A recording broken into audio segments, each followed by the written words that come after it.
Our speaker is Valann Valdason. And I first met Valann back when she had the Earth Spirit bookstore downtown for many years. And it's something that was really quite a gift to our community for a long time. So I want to thank you for that. And Valann has been a part of this community for probably since it's been quite a while. And she was telling me, I said, anything you want me to say? And she said, well, tell him I'm someone who's continuously trying to figure out what this world is about. And I think that's a question in lots of hearts. So Valann, thank you so much for sharing your gifts with us today and the work that you do within yourself. So thank you very much.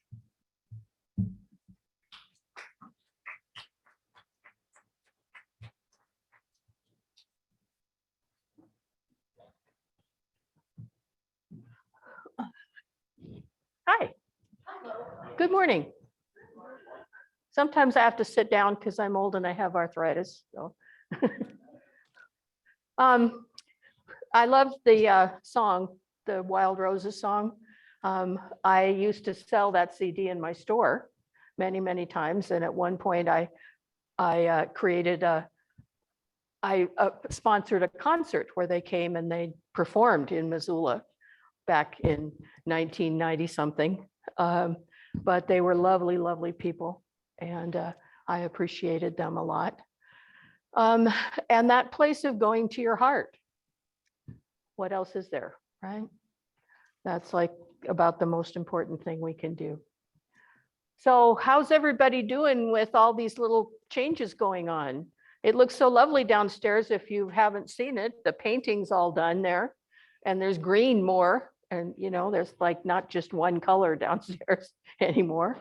I like having a variety of colors everywhere.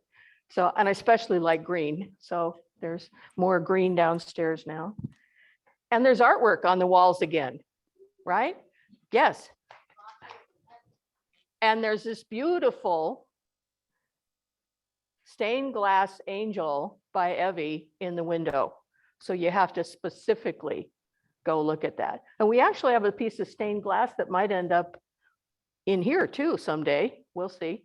Can only, I don't know. I love to change things faster than other people do. So we'll see how that works. But it all fits in with a little bit about what we're trying to do and what Wayne Dyer, I think, is trying to teach with the book on intention. And everybody said different things about it. Roger last week said he only had one thing to say. I can't fucking remember what it is, but other than that, you know, I know it was important. I know it was worthwhile. But, you know, I don't know who's going to remember what I said today either. So we'll see. It's just how it happens. You can remind me sometime, Roger, but. That's right. Mike's, the other Mike's joke is, you know, what you say. How'd it go, Mike? We've always got two things that we have to do when we get old. The second thing is to remember what we said before. The first thing I can't remember, you know, I don't know. Something like that. Ever since I had COVID, my memory's been really bad. It's been really hard. It's been hard to focus. So anyway, I have several things today instead of just one. I don't know quite how they all fit together, but we'll see. And of course, I had to bring up my chart there. If you remember, back on January 1st, that was from my talk there. So I'm a school teacher, you know, first and foremost. So I have to remind people of what it was I said before. But there is a step two to that whole thing. There is a continuation. The main thing I first want to say is just another quote that's kind of like what Wayne Dyer says, just a little different perspective on it. Most people don't see their beliefs. Instead, their beliefs tell them what to see. Most people don't see or recognize their beliefs, but those beliefs literally tell them what to see. I have to say, having been a therapist a lot of my life and a school teacher, I am still constantly amazed by the fact that what people believe really controls their behavior more than you imagine. I mean, it's like we're living in our subconscious sometime, or our unconscious, because whatever they think is, that's what they do. That's what they keep doing over and over and over again. So it's pretty frustrating. When I did that chart last time, if you remember, it was starting at the beginning of your life. And each time you made some real significant choices and changes, I asked you to make a crick in it. A lot of therapists do that. A lot of people do it in treatment and so forth. But the main thing to me is to figure out, when you made that choice, was it something that I did? Was it something that you did yourself, decided on? Was it something that other people, the O's, other people made you choose, or something that was just circumstances? Now, some people do that, and everything in their life they can blame on a circumstance, right? Wasn't me. Or other people can blame it on other people. They didn't necessarily recognize how much they sure were supposed to be in control of their own behavior. It's a powerful exercise to really get into. But hopefully at the end of today, or I don't know, maybe at the end of Susan's talk in a couple weeks, the point is to think about, what do you start from here? How are you going to make that line go? Is it going to be controlled by other people? By circumstance? Or is it going to be controlled by you? Is it going to be I statements from here on? I hope so. I'm trying to do that. That's my intention. I keep track of a few intentions that I have. But, this has helped me learn what I believe, to see my beliefs. Doing those kind of exercises helps me see what I believe. So now, what's your intention for the rest of your life? And not necessarily you have to figure out the whole rest of your life, but at least, what's next month. We're going to do a meditation about that today, in a little bit. And I think it's really important sometimes to think about figuring that out now, because sometimes we don't know what's going to happen, right? We just don't know what's going to happen. There's a couple people I know that have COVID again right now. Life is still a little changing. There's another person I know that just developed an autoimmune disorder that was caused by a COVID shot. So the life is weird, Also, if I was feeling better and I could walk and it wasn't winter, I'd be going to Seattle next weekend for a memorial service for a very dear friend of our family. He was 41. He said he felt bad in the morning, in the afternoon, he left his body. Poof, like that. I got a beautiful little invitation to his memorial service, and it was real simple. There were like 3 things on it, but you could read from that what his intentions in his life were. It was a memorial service for a devoted son, a beloved brother, and a friend to all creatures, including furry and 4-legged. The requested attire was Seahawks or casual. So, you wear a Seahawks shirt there. And any donations, he said, and no flowers, but send donations to the winter feeding programs of Fish and Wildlife or the pet owner assistance program at the Humane Society. It's like, yeah, you could, those were what he meant.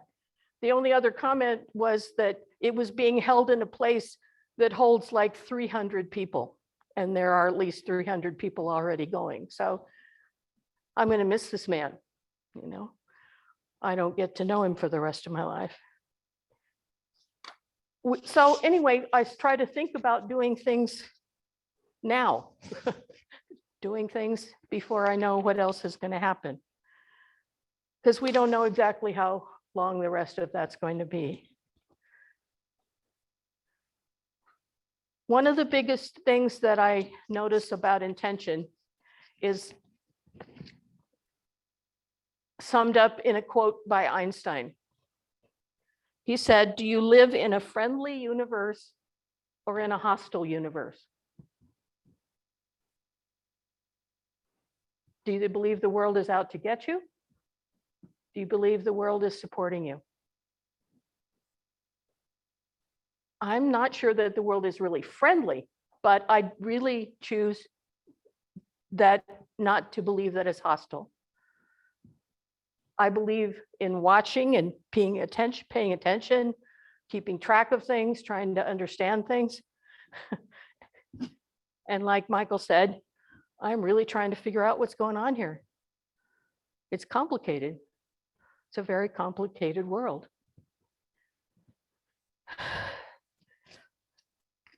In order to be a teacher, I have to get a little bit to the 2 chapters I'm supposed to cover in the book, right? Roger? Yeah, we'll see. Chapter 9. Who read it? Oh, wow, look at that.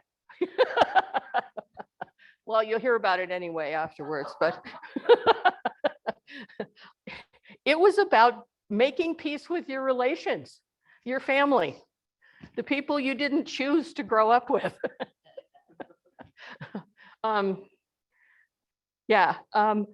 What's the phrase? Friends are God's way of making up for your relatives. You have to make it. The word that I always associate with that is mataquiasan, right? That's a Native American word that means all my relations. I don't have many, I'm an only child. I think I planned it that way. But my husband has 100. So it's kind of a whole different kind of balance. I'm not really too sure why he put this chapter in the book. You know, okay, he says, okay, you got to learn how to live with your family, your relationships, your cousins and brothers and so forth. So he says, be nice and then detach. Think of it as best you can and then detach. He uses the word detach a lot. I think he put it in there because he probably got too many questions through his life as a speaker about how to deal with people's relationships in their families. I don't know. Anyway, it's just, okay, so I at least covered that chapter a little bit. All the things he tells us to do: be nice, detach, meditate, be grateful. Like, right? 4 things in all of them. I mean, that's pretty simple rules, right? So chapter 10, which is the title of how they say what they say about this talk, is called abundance. Okay, I'm a little skeptical of that word because I've been around too many New Agers and too many UUs and Church of Religious Science and all sorts of other hucksters who are trying to find their own abundance by selling you their course on learning about abundance, right? So yeah, I'm a little skeptical on that. I just not sure that all of them really have the secret of it. But, you know, he has very simple things, a set of examples for it. You set your definition of abundance. Now that's a big one. Does abundance have to do with just money? No. Has to do with friendships, opportunity. In Missoula, we have an abundance of snow. We have some opportunities as well. But we also have an abundance of information, right? We're in the time of revelations. We have so much information around us. It's really hard to sort it out all the time. It's really hard to figure out what to there. And somebody still wants to talk to the church, right? So again, abundance. Do you live in a friendly universe or a hostile universe? What do you expect? What do you expect to come? What's your worldview about that? What kind of abundance do you want? I want health. I want safety for my family. I want enough money to take care of my family and myself. I do really want to do the work I do. I love it. Being a therapist or being a teacher or doing sessions for people. So what are my rules for that? Let's see. Again, be nice, focus on attracting, monitor my emotions, detach, but also allow. That one comes in the abundance chapter. You got to allow stuff to come to you. You know, you have to be able to say yes to things. Stay active, meditate, and be grateful. Rules. But yeah, they're basic things. The word I haven't heard yet is the one that came at the very beginning of the book, and I assume it comes at the very end, which is what he talked about as co-create. We are here co-creating with spirit. But I think we've been doing it in unity for a long time, right? Fitting in with me and spirit. I have real problems saying God's will. I don't deal with phrase. I have my will, and I hope it fits in with spirit and the will of the universe and those things. I don't use the word God much. I usually say something like divine infinite. That's my preferred thing. And I don't talk about people dying. I say they left their body because they come back again, right? We come back again. I have a problem with the word God because it's so male. And it has been for so long that it's ingrained in people's brain. Divine is much better, okay? By the way, when I spoke last, I tried to tell a joke. Hardly anybody got it. At the very end, I said, repeat after me, God is divine. And I said, we are the branches. I wasn't trying to make a metaphysical joke. A metaphysical reference. I was trying to make a joke. Divine, the branches. Okay. Epic fail. Okay, some more people got it today. That's good. We used to tell jokes here, you know. That was one other thing that we did when we were singing all the time. We used to tell jokes most of the time. Most of my jokes are a little too rude for here, so. Okay. But I would like now for you to join me in a meditation. Okay. I'm going to have some more music from that same person, the Wild Roses, playing the flute this time at the background. Roger will turn that on for me. Or Jeff will, excuse me. See, that's my 70-year-old brain that's still here. I want you to think about what your intention is. And again, don't try to think about it for the whole rest of your life, but the next few months or this year. What's something that's important to you right now? I have found that if I don't set that intention very clearly and very honestly, I pretty much sabotage it. It just doesn't work. It doesn't come forth. So I've kind of found that I have to ask myself 4 questions about that intention. So if it's okay, I'm going to ask those questions to you while you hold that meditation, while you hold the intention in your meditation. Okay? So get relaxed there for a minute. Feet on the floor, grounding cord connecting you to the earth.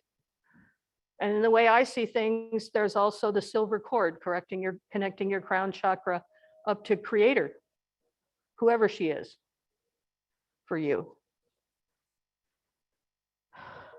A lot of our intentions come from our mind. So first ask your mind, where does this intention come from? Does it come from my past? Did it come from my family? Is it something I think I should do? Did it come from society? Something on my bucket list, maybe? Some of these questions might get a yes, some of them a no. It's not that they're wrong, But I think it's really important to think about why you are focusing on that particular intention. And one of the best things your mind usually can help you with is this the right time for it? Is this now? Okay. And the second aspect here that I have to especially ask myself now, I have to ask my body. Where's the part of your body that you can ask for wisdom? Am I too old for this? Am I too weak? Am I too often sick? Is it too much to do? Do I have the stamina? Do I have the resources or the finances to do this? Do I have enough health to complete this now? I have to ask my body that now all the time. Can I really follow this through?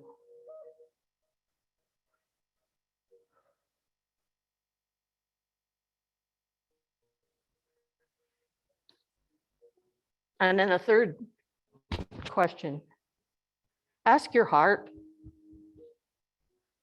Is this really the wish of your heart?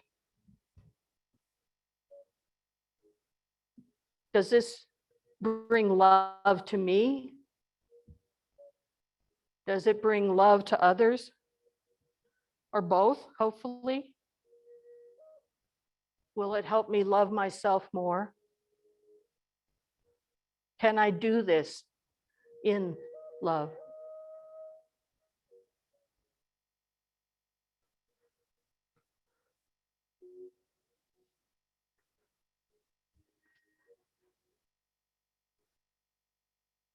And one last question. Ask spirit. Is this fitting with the best interest of my spirit? Does it add to my potential? Does it develop my connection with spirit? My growth?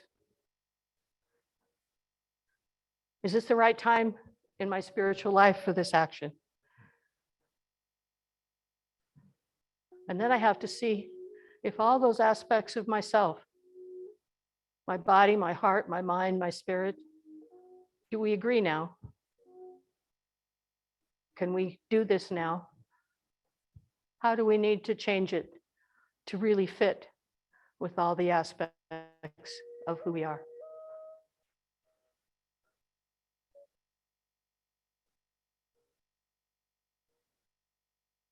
So if your mind and your heart and your body and your spirit agree, let yourself know that this intention is real.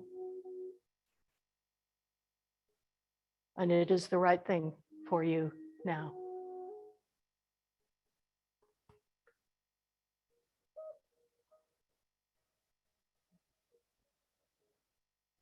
Take a deep breath, let that be set. And my blessings to going forward with your intention. And when you're ready, come back to your self in this room with that understanding.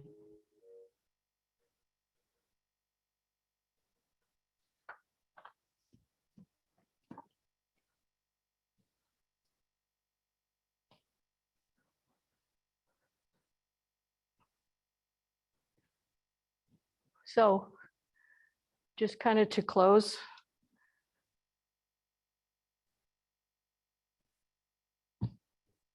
let us bring it back to a little bit broader focus. Something I said in January was about this process, that hopefully doing it as a community would help us understand a little more about what our intention is, not just for ourselves, but for our unity family, for our community here. Any things that we want to see moving forward.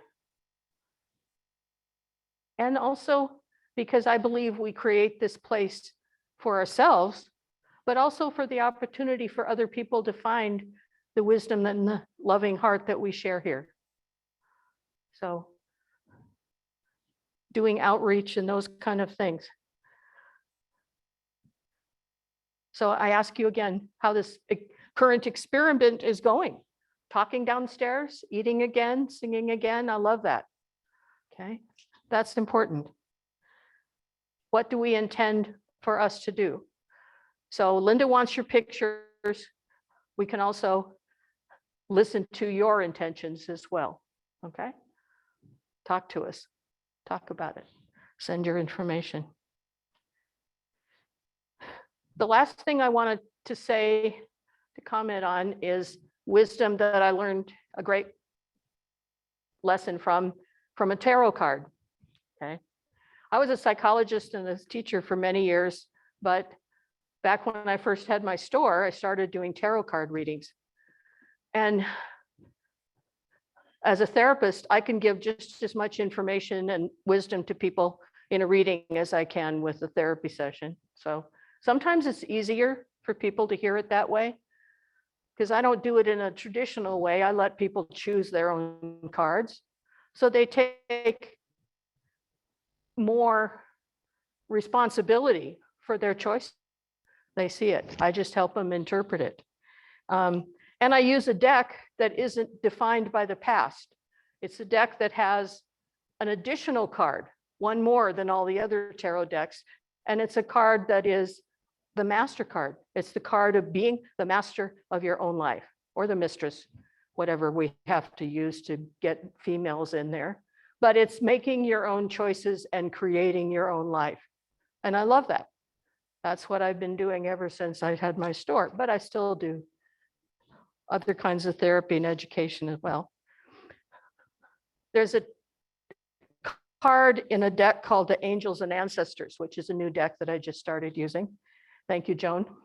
And there's a card called a Seer. That's probably the first one that I chose. I was like, oh, okay.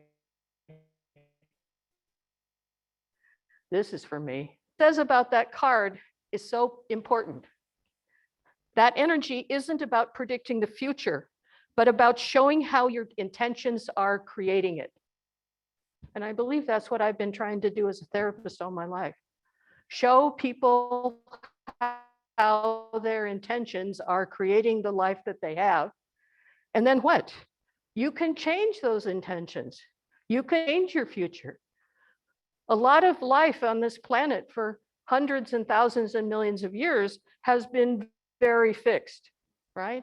We didn't have a lot of choices, but we've come to this point in time because we have choices now, because things are changing, because there's openings, because there's a different kinds of ability to move, to change our reality, to change our future, to change what's happening on our planet. That tarot card is about seeing your best future. So that's what I ask for you today. See your best future. See what you've been doing that has created the current status that you have, and how now do you want to change that? What is your intention? Namaste.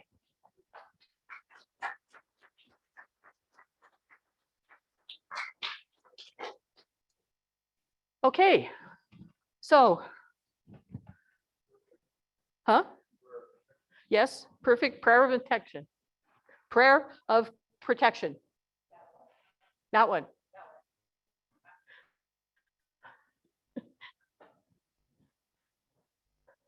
The light of God surrounds us. The love of God enfolds us. The power of God protects us. The presence of God watches over us. Wherever we are, God is, and all is well. And now we get to sing again.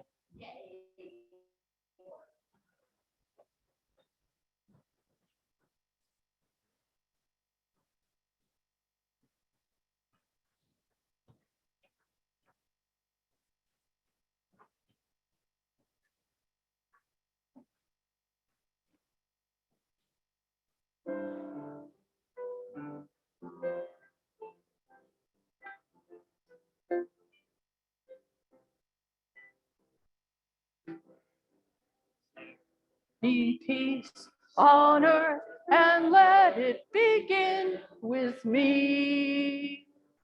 Let there be peace on earth, the peace that was meant to be, with God as creator. Family all are we. Let us walk with each other in perfect harmony. Let peace begin with me. Let this be the moment now. With every step I take, let this be a joyous vow. And live each moment in peace eternally. Let there be peace on earth, and let it begin with me. So this week, this February, we just passed symbolic, which is like the middle of winter. So we're on our way towards spring equinox. So let us know that whatever your intention is, let yourself know that you can create it. You can create your best future. And I'm going to try this once more. Repeat after me. God is divine. We are the branches. Go out and have fun, and all have fun.